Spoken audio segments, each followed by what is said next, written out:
Hello and welcome to this week's edition of CTN Community Update. Minnesota lawmakers are working overtime late this week in a special session. Legislative leaders came to a budget agreement Sunday evening, but didn't have enough time to pass it before the regular session ended Monday night. For school districts across the state, the budget agreement calls for a 2% increase to the basic funding formula for both years of the biennium. Even with the increase, the Anoka School District is facing a $3.7 million shortfall for the 2019-2020 school year and a nearly $5 million deficit for the 2020-2021 school year. The district plans to use reserves to cover next year's shortfall, but will need to cut the budget or raise revenue through a referendum to cover the deficit in year 2. The city kicked off National Public Works Week with an open house last Saturday. The annual event is an opportunity to educate both adults and children about a wide range of city services. CTN's Dan Carpenter takes us there. You see this building from the road and there really isn't much to it, but once you're inside it just keeps going and going. Row after row of trucks, big rigs, and the tools that play a critical role in building and maintaining the services city residents count on. I look at it as everybody needs to flush their toilets, everybody needs the roads to drive on, you need the clean water to drink. Okay, thank you. From recycling to snow plowing and repairing potholes, close to 250 people at the Public Works Open House learned about the work that goes on daily in the city, often in the background. Usually you find with the children, they sometimes educate the parents. Education that includes a safety message. Whoa. Guess who's on the other end of that string? The open house was also a way to learn about new city programs, like Rec on the Spot. Basically bringing a playground to different spaces. And how to reduce our impact on the drinking water of future generations. Really just thinking about, should I pour that down the drain? Should I put that on my lawn? Should I brush this out into the street? And where is that going to go? Because everything that we use has a life cycle and will end up somewhere. You see the camera up there? If you look up, see the camera?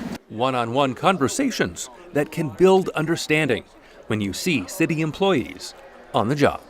In addition to the education component of us, it's just kind of a thank you. I'm Dan Carpenter for CTN Update. The Rec on the Spot program featured at the open house will begin on June 11th and rotate through select city parks until the middle of August. A bumpy ride on a Coon Rapids roadway is leading to some emergency repairs. On Tuesday night, the City Council awarded a $145,000 contract to Northwest Asphalt for mill and overlay work to Xavier Street from Coon Rapids Boulevard to Mississippi Boulevard. Excessive stripping of the last seal coat layer in 2016 led to numerous shallow potholes this spring, and those shallow potholes are difficult to repair. The work will take place right after Memorial Day. 6 Coon Rapids homes opened to the public this past weekend for the annual home remodeling tour. CTN's Jennifer Anderson visited a few to find out what inspired the homeowners and their projects. Actually, it's more than what we envisioned when we moved in. Every detail of this Coon Rapids home fulfills a vision. We've got a lot of grandkids, and that's why we built this room bigger with the big table, and so we can have full families meeting in here for Thanksgiving and Christmas. John Kukachka and his wife Terry purchased an aging 1957 Rambler and created this. It needed a lot of work. It had been a rental for 27 years before we purchased it, so pretty much everything had to be done to it. The finished product was on display during the Coon Rapids home remodeling tour as a testament to making old housing stock new again.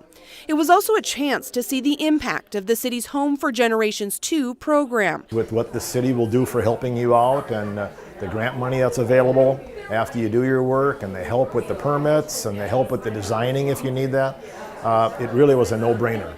And we're very, very happy. I think the architect is really big. Todd Crafty is a contractor by trade, but still found great help in Home for Generations 2 as he opened up the main floor of his 1963 Orrin Thompson home. A lot of times people just have this idea of I want this, this, and this, but then you can't necessarily cram them all into one scenario, so it helps you filter down to what's reality and what you can do. With 7 children rooted in Coon Rapids sports and activities, Todd and his wife Jenny were committed to making their existing home their dream home. Oh, it's a huge difference because we're socializing a lot more and gathering around. Family comes over, we have the space to sit and talk, and It gets everybody out of their rooms. Be able to come together every night and actually have room to spread out. Christy Billings says she too wanted the home she raised her 4 kids in to be the one they someday come back to. What if we did an addition? Wouldn't that just be amazing? Coon Rapids Home for Generations is great. Contractors as well. Christy and husband Justin added 700 square feet to their split-level home, laying each tile and brick by hand. We had been here for 17 years. We're rooted in the community. We love the community. We love our neighbors. We're in a cul-de-sac. Lots of memories here. So we decided just to hunker down here and invest the time and money here and stay. Opening their home on the tour was a way to help others find a vision of their own. For CTN Update, I'm Jennifer Anderson. To learn more about the Home for Generations 2 program, check out the city's website, coonrapidsmn.gov. Despite a new stadium, the Minnesota United will continue training at the National Sports Center for years to come. Both entities made the announcement on Thursday. The Minnesota United have a world-class locker room and training facility in Blaine, including 2 dedicated full-size natural grass training fields. The partnership will last for 15 years with opportunity for multiple renewals. Also starting this summer, the Minnesota United will become the presenting sponsor of the annual USA Cup soccer tournament.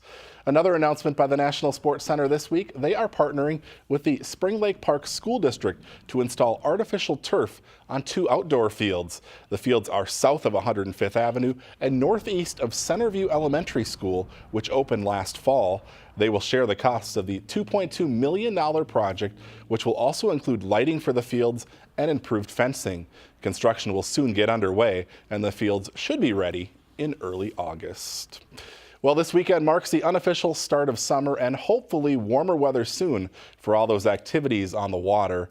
The Boulevard Plaza splash pad officially opens for the season on Saturday. This will be its 2nd year in operation. The splash pad is open daily from 10 a.m. to 8 p.m. and offers fun for people of all ages. There's also a playground and picnic tables with shade umbrellas that are available on a first-come, first-served basis. All right, that's going to bring us to the end of today's show. Have a very safe Memorial Day weekend, and we'll see you back here again next week.